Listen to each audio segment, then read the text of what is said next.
We can easily forgive a child who is afraid of the dark. The real tragedy of life is when men are afraid of the light. Hello everyone, welcome back.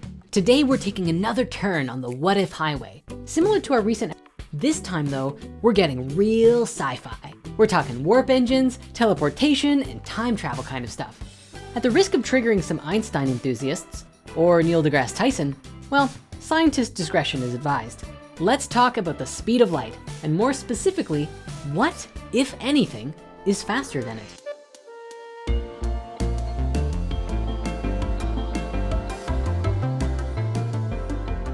To begin, this episode was inspired by an early Joe Rogan podcast where he featured Dr. Stephen Greer, the founder of CSETI, the Center for the Study of Extraterrestrial Intelligence, as well as the Disclosure Project.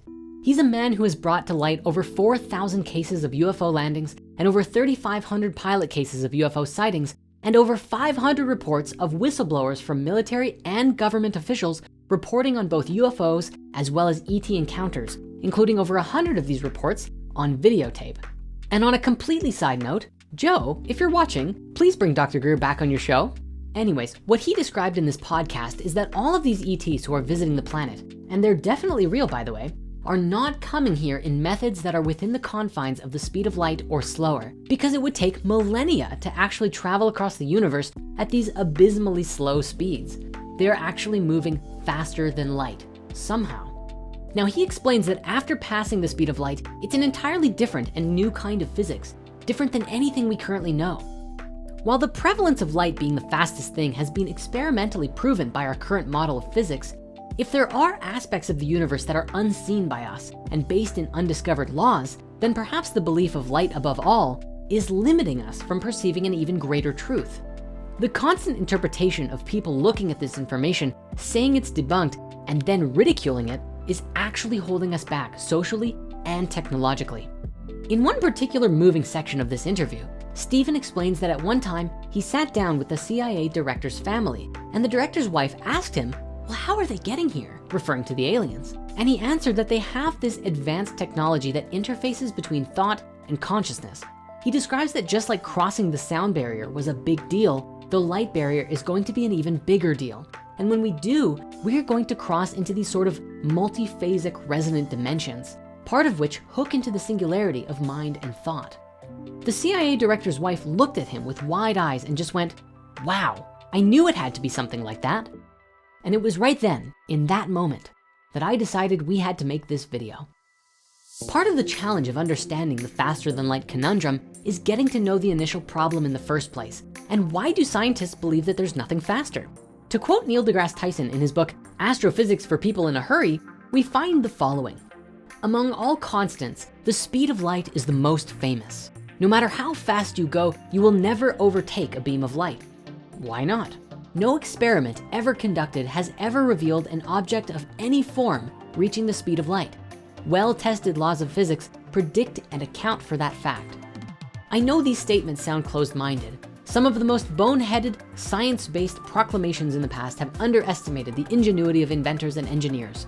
We will never fly. Flying will never be commercially feasible. We will never split the atom. We will never break the sound barrier. We will never go to the moon. What they have in common is that no established law of physics stood in their way.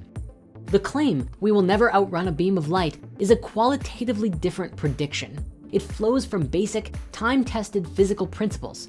Highway signs for interstellar travelers of the future will justifiably read, the speed of light, it's not just a good idea, it's the law. To actually get into the science of light, and the whole deal here is honestly a whole video on its own. But basically, the speed of light is this curious property of light where it travels at a particular speed no matter what. Even if you were flying a spaceship at half the speed of light and had headlights in front of the ship, that light would still travel at the speed of light, no faster, measured from any perspective, moving or not. As Neil wrote, no modern physics experiment has ever found any evidence of anything moving faster. But then again, as Stephen Greer described, on the other side of that barrier may be an entirely different kind of physics. Perhaps we don't even have the tools to measure the mysteries beyond that barrier. With a new kind of physics, perhaps we get into a more quantum understanding of the universe again, being able to move forwards and backwards through time and leap massive distances through space that would be impossible on this side of the light speed barrier. So, okay, maybe there is some way that is beyond our understanding on how to move through this faster than light dimension, which of course opens the doors of curiosity for all of us.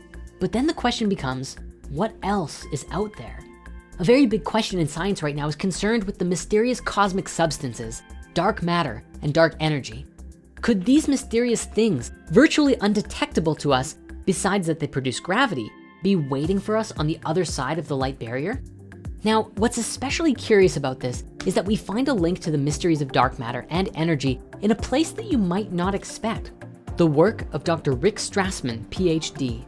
This is a man who has pioneered psychedelic research for all of us in a profound way with his work with DMT, which he coined the spirit molecule, leading to the publishing of his book and movie of the same name.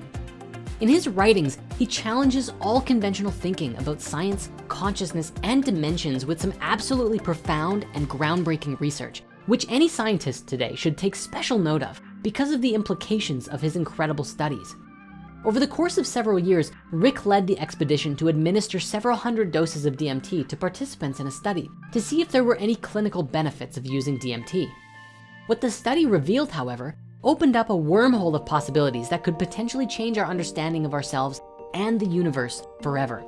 Over and over, Rick's participants all experienced these incredible psychedelic voyages that often included seeing environments and realms that were outside of what could physically exist in our universe, or meeting alien beings in many sizes and shapes who interacted with the participants. Rick tried over and over to rationalize this, for the conventional thinking says that psychedelics simply reveals in your mind what is already within you. But enough participants reported meeting the same or similar beings that seemed outlandish to think that these experiences were all just happening inside of people's heads. Not only did the research suggest that the participants' consciousness was actually being taken to another dimension of sorts, meeting beings who are not from the same plane that we exist in, but the participants also said the exact same thing. They claimed definitively that this was not an experience isolated within them, but they knew without a shadow of a doubt that they actually met these other beings for real. To any scientist who outright denies this suggestion, I challenge you to go exploring with plant medicine in a sacred and ceremonial way. I know Rhythmia will take you, and see if you feel the same way after. That's not to say that psychedelics are exclusively a cosmic and external experience, but that it seems to open you up for conscious expansion, both internally and externally, in both this dimension and others. The reason that I bring all this up is because Dr. Strassman describes this may even relate with the mysteries of dark matter and dark energy. Aha, you see, we've come full circle. In DMT, the Spirit Molecule, he wrote the following: "The strangest realms to which DMT might lead are those that exist within the mysterious realms of dark matter. There, which may indeed be here, no one knows what we will find. Dark matter comprises at least 95% of this universe's mass. In other words, nearly all of the matter in the universe is invisible. We cannot see it. It neither generates nor reflects radiation of any type, visible or otherwise. The only way we know it is there is by its gravitational effects. It must exist by virtue of the fact that the visible universe maintains its particular shape. Without this mass, there would not be enough gravity to hold the universe together. It would fly apart." Scientists have nominated several candidates for the stuff that comprises dark matter. Normal matter that radiates little or no light, planets, dead or unborn stars, and black holes may account for about 20% of dark matter. However, it's likely that most, if not all, dark matter consists of particles quite different from our familiar protons, electrons, and neutrons. These black particles may obey entirely different laws of physics, unlike those in parallel universes. Finding ourselves in a world comprised of them, we most likely would not recognize much. Either of these invisible levels of existence, parallel universes or dark matter, are present at the same time as this reality.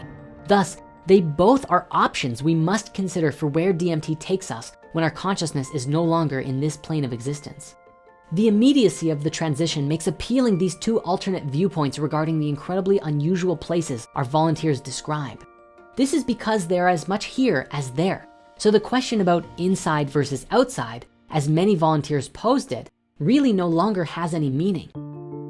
Before performing the DMT research, I never would have suggested that familiarity with alien abduction phenomena would be important in providing the best possible supervision for these sessions.